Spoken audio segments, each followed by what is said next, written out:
Que realmente a ciência é uma atividade que requer uma rotina de trabalho, muita disciplina, muita dedicação, não tem nada de ficar esperando cair a maçã na cabeça. Se você se dispõe a começar aquela caminhada, você tem que saber que você vai ter que ter fôlego para andar até o final, porque se você parar pelo caminho, você não chega ao objetivo final. É um bocado de trabalho, mas é a minha vida.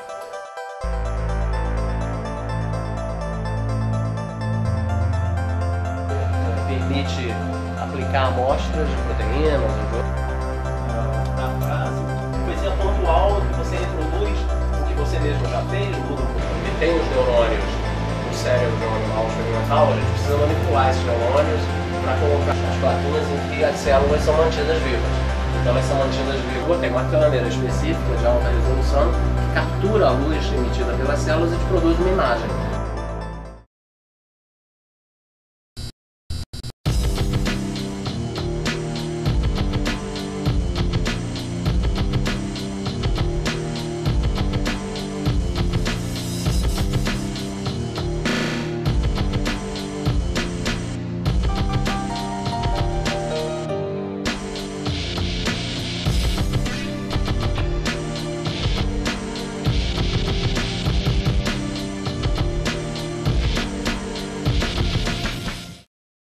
Talvez a recordação mais precoce que eu tenho de querer trabalhar em ciência é de quando eu ainda era bem pequeno. Outro dia até contei isso para uns colegas aqui no Instituto, as pessoas acharam graça, porque havia um programa na televisão que chamava National Kid. Era um programa bem rudimentar, assim, mas era o que fazia sucesso na época entre as crianças, né? Era um super-herói japonês. E esse National Kid, então, tinha as aventuras dele, e tinha umas crianças que faziam parte do programa, e tinha uma figura de um cientista, que era um senhor muito responsável, assim, de jaleco, trabalhando no laboratório, e aquilo me despertou interesse. Então ali eu acho que foi o primeiro momento em que eu falei, não, eu quero fazer alguma coisa desse tipo. Então eu era garoto, tinha talvez aí uns 5 anos, 7 anos, não sei, eu era pequeno, e eu fui seguindo depois. Obviamente não tinha a menor ideia do que era a atividade do cientista, como é que é o dia a dia de um cientista. Eu acho que a gente, quando não está na ciência, tem uma visão assim meio romântica da coisa, de achar que o cientista é aquela pessoa que fica pensando, assim, meditando, imaginando alguma coisa, até ter uma ideia brilhante um dia. E, na verdade, depois que a gente chega na ciência, a gente vê que não é nada disso, né? Que realmente a ciência é uma atividade que requer uma rotina de trabalho, muita disciplina, muita dedicação, não tem nada de ficar esperando cair a maçã na cabeça. Isso é uma coisa que a sociedade cria, uma certa fantasia, de certa maneira, que se cria em torno da figura do cientista, mas que certamente o cientista é uma profissão como outra qualquer, como um cara que escreve, um escritor, como um engenheiro, como um arquiteto, uma pessoa que tem que trabalhar duro num projeto qualquer, e é assim a vida. Bom, então como é que eu cheguei aí? Eu cursei o colégio num colégio normal, não era uma escola técnica, então eu não tinha uma vivência boa do que era o trabalho em laboratório. E aí eu resolvi então que eu queria aprender a trabalhar em laboratório e queria realmente fazer isso. Então eu cursei Química, fiz 4 anos do curso de graduação em Química, tive muitas aulas de laboratório, de todas as matérias que você possa imaginar, de todos os tipos de Química, mas desde o primeiro semestre, na verdade, nas férias do primeiro para o segundo semestre, eu senti que eu tinha necessidade, além de ter aquelas aulas práticas mesmo, que são parte do currículo da faculdade, eu tinha necessidade de sentir o que era um trabalho de pesquisa. E, por sorte, eu acabei vendo parar aqui no Instituto de Bioquímica, que na época se chamava Departamento de Bioquímica Médica, e vim conversar com um professor, que tinha, na época era o professor que liderava aqui o departamento, chamado professor Leopoldo, e o professor Leopoldo tinha criado um programa que estava começando na época, assim, que era o programa que se chamava de Iniciação Científica. Quer dizer, a ideia era justamente tentar pegar um jovem, uma pessoa que estava ainda no começo da faculdade, quanto mais cedo melhor, porque ainda não tinha ideias muito preconcebidas, não estava muito ainda amarrada a certos conceitos, estava com a cabeça mais aberta, e iniciar esse jovem no que é uma atividade de pesquisa científica. Eu trabalhei, então, durante 3 anos e meio, mais ou menos, como estagiário de iniciação científica no laboratório do professor Sérgio Verjovski, que hoje é professor da Universidade de São Paulo. Depois, então, depois de todo esse período trabalhando como estagiário, eu estava pronto para entrar no mestrado. Eu já tinha suficiente maturidade de trabalho no laboratório para poder cursar um mestrado. Então, quando eu terminei o curso de Química, eu fiz um mestrado. E, na época, o mestrado que era mais próximo da minha área de interesse era o mestrado do Instituto de Biofísica, daqui da UFRJ. Então, eu fiz mestrado e depois eu fiz o doutorado no Instituto de Biofísica, trabalhando primeiramente em bioquímica de proteínas, depois em biofísica de proteínas. E biofísica, na verdade, é a área em que eu trabalhei depois, durante muitos anos. Eu comecei no doutorado, depois eu fiz um pós-doutorado no exterior, fui para os Estados Unidos, para a Universidade de Illinois, trabalhar com um pesquisador que era um dos líderes mundiais na área de biofísica de proteínas. E a biofísica, na verdade, consiste em você estudar, digamos que assim, a vida íntima das proteínas. Quer dizer, as proteínas são moléculas importantes para o ser humano, são componentes assim, importantíssimos das células, e a gente conhece as proteínas porque a gente sabe que a gente precisa comer proteína, comer carne, comer proteína de alguma espécie, ou carne ou vegetal, enfim, mas proteína de alguma forma. E para entender como é que elas funcionam, a gente precisa estudar em detalhe as moléculas das proteínas. Então isso era o que eu fazia, aplicando vários tipos de técnicas, era um estudo bem microscópico, digamos, de como que as proteínas funcionam, né? Então, depois eu voltei para o Brasil, depois do meu pós-doutorado, e eu, um pouquinho antes do pós-doutorado, eu tinha feito concurso aqui para a UFRJ e tinha passado como professor aqui para o Departamento de Bioquímica Médica, professor adjunto na época. Aí eu voltei, então, no meu pós-doutorado e comecei a montar o meu laboratório. Então, agora, ao invés de ser um aluno no laboratório de um outro pesquisador, eu passei a ter o meu próprio laboratório. Era um espaço bem pequenininho na época, tinha pouquinhos estudantes, mas eram os estudantes que trabalhavam diretamente comigo. Então foi uma época, assim, eu acho que de muita alegria, mas um desafio muito grande também. Porque você começar a montar um grupo de pesquisa, quer dizer, você não ser mais a pessoa que colabora em um grupo de pesquisa de outra pessoa, mas você ser o responsável por um grupo de pesquisa é um desafio grande. É uma coisa porque isso requer que você obtenha financiamento para as suas pesquisas, que você consiga comprar os equipamentos de que você vai precisar para fazer a pesquisa, todos os reagentes, todos os materiais que você precisa para fazer aqueles projetos que você quer fazer. Você tem que orientar os estudantes, quer dizer, começar a ensiná-los a trabalhar da maneira necessária para atingir os objetivos do projeto. E em 1999, então, eu fui meio que convidado aqui pelo Instituto a prestar o concurso para virar professor titular, que é, assim, digamos que o ponto máximo da carreira acadêmica, né, do professor. Então, eu fiquei, assim, novamente, diante de um grande desafio, porque eu era muito novo e prestar um concurso para titular é uma coisa que normalmente eu imaginava acontecendo na minha vida num momento mais tardio, quando eu fosse mais velho, já tivesse mais experiência acumulada, mas os meus colegas aqui acharam que era o momento. Então eu fiquei num primeiro momento meio assustado, mas depois encarei o desafio também com otimismo e foi tudo bem. Então eu acho que foi uma coisa muito boa para mim, porque me deu um impulso, me deu um ânimo novo perceber que os meus pares, os meus colegas achavam que eu estava pronto para atingir essa posição de titular, ainda bastante novo, eu tinha 35 anos de idade. Então hoje em dia são, acho que um pouco mais de 40 pessoas no laboratório, dentre estudantes de iniciação científica, que como eu estão começando as carreiras deles, então estão querendo descobrir o que é ciência, saber se querem trabalhar em ciência, se isso é a praia deles, digamos, ou se não. E tem vários alunos de mestrado, tem vários alunos de doutorado, alguns alunos de pós-doutorado, que são pessoas que já fizeram o doutorado e que estão buscando um treinamento avançado na nossa linha de pesquisa, e alguns professores mais jovens que colaboram conosco, que meio que vivem aqui dentro do laboratório, orientam seus alunos aqui, que ainda não têm os seus grupos de pesquisa ainda isolados, independentes, então convivemos aqui juntos. Então é uma comunidade de 40 e poucas pessoas, então é bastante gente. Na verdade o laboratório foi crescendo, eu comecei 2 ou 3 salas adiante, e depois a gente veio se expandindo, cresceu para cá e cresceu também para o subsolo aqui do prédio, onde não havia salas havia salas de aula, não havia salas de laboratório de pesquisa, mas depois a gente foi forçado pela necessidade de expansão do Instituto a ocupar algumas dessas áreas com laboratórios de pesquisa. Então, o laboratório hoje se divide em 2 andares, uma parte aqui e uma parte, que é aqui no 2º andar, e uma parte no subsolo do prédio, onde a gente faz outra parte do trabalho que a gente desenvolve.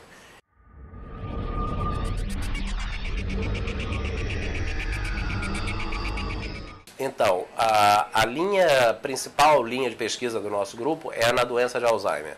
Existem algumas outras coisas que a gente está fazendo, tem alguns trabalhos que visam entender alguns aspectos da esquizofrenia, em colaboração com outro professor do Instituto de Ciências Biomédicas, um outro projeto que visa investigar alguns aspectos do trauma, quer dizer, o que acontece com o cérebro quando você sofre, por exemplo, uma pancada ou um acidente, que também é em colaboração com outro professor do Instituto de Ciências Biomédicas, mas aqui o nosso grupo mesmo, digamos, o miolo, o coração do laboratório, é em torno da doença de Alzheimer.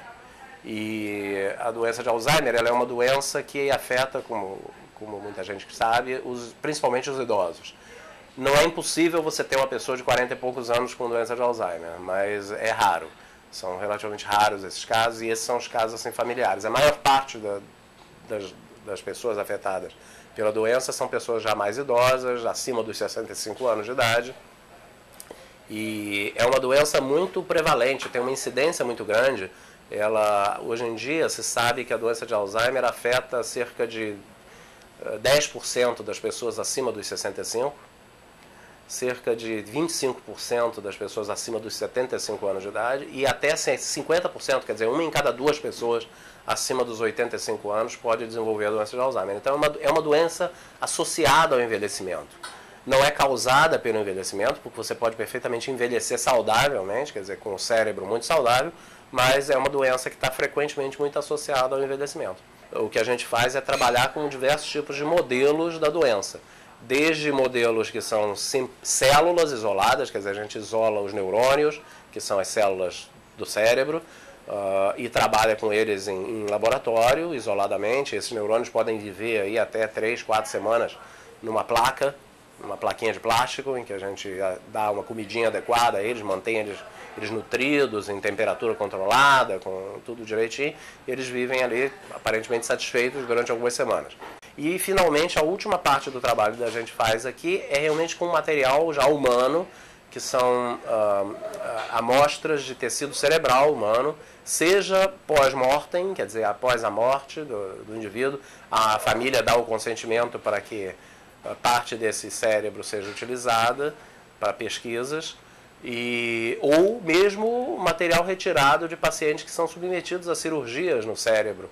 Existem casos aqui na universidade de pacientes que sofrem de epilepsia, que precisam sofrer uma cirurgia para retirar o foco que está causando o problema da epilepsia.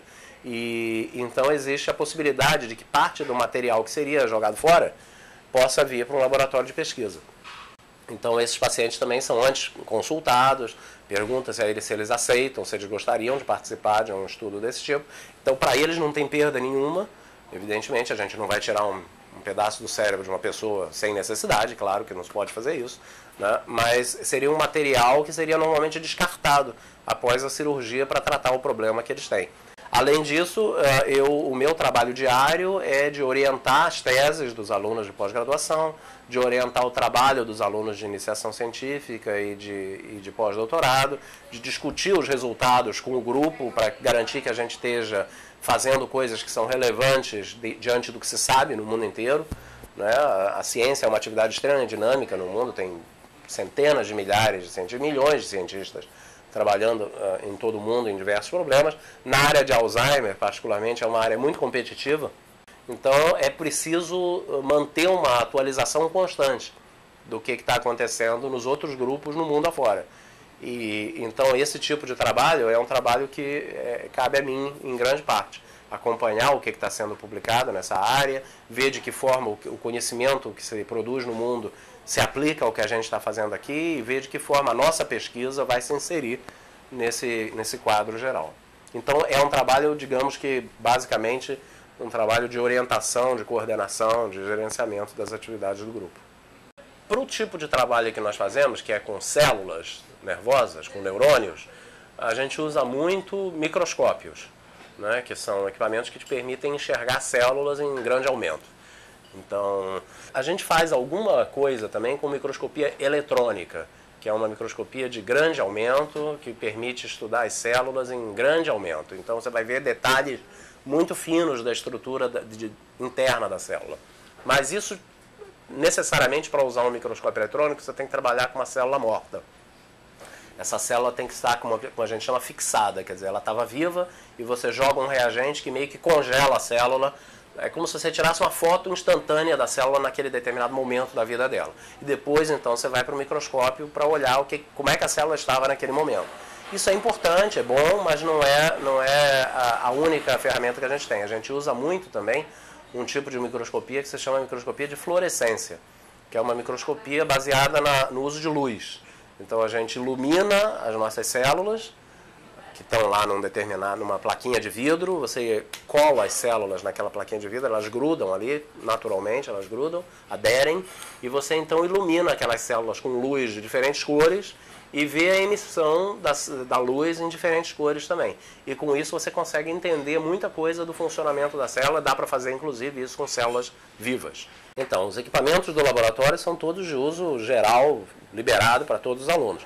É claro que você chega ao laboratório, um aluno de iniciação científica, por exemplo, que nunca trabalhou num laboratório ou trabalhou num outro laboratório com outros tipos de equipamentos. Ele chega aqui e ele não sabe usar aquele equipamento. Então ele precisa ser treinado. E usualmente o treinamento mais imediato do aluno, que não está treinado num determinado equipamento, é feito pelos colegas e pelos alunos mais avançados do laboratório. Então os alunos de doutorado, por exemplo, supervisionam o trabalho um pouco dos alunos de mestrado e, por sua vez, supervisionam o trabalho dos alunos de iniciação científica. Os alunos de pós-doutorado, que são pessoas que já terminaram o doutorado, que já têm uma experiência de pesquisa de muitos anos, né?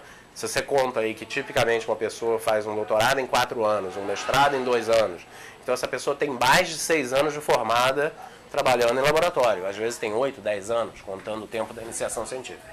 Então são pessoas que já têm uma bagagem. Essas pessoas então vão treinar os demais, os mais jovens, no uso dos equipamentos.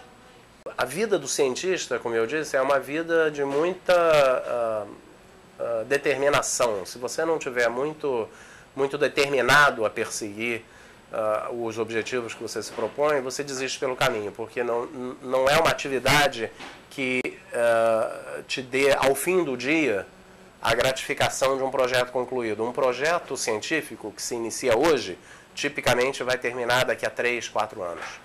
Se der muita sorte, se tudo correr muito bem, talvez 2 anos. Não menos do que isso, na nossa área de trabalho. Então, se você se dispõe a começar aquela caminhada, você tem que saber que você vai ter que ter fôlego para andar até o final, porque se você parar pelo caminho, você não chega ao objetivo final. É uma gratificação muito grande quando você consegue sentir que o teu trabalho contribuiu para o entendimento de um problema que ninguém entendia antes. Então, trabalhar em ciência é algo que exige do pesquisador muita disciplina, né, muito rigor. Você não pode descuidar dos detalhes, você tem que estar sempre muito atento aos detalhes, porque os pequenos detalhes que talvez não pareçam assim tão importantes podem alterar consideravelmente o resultado final do teu experimento.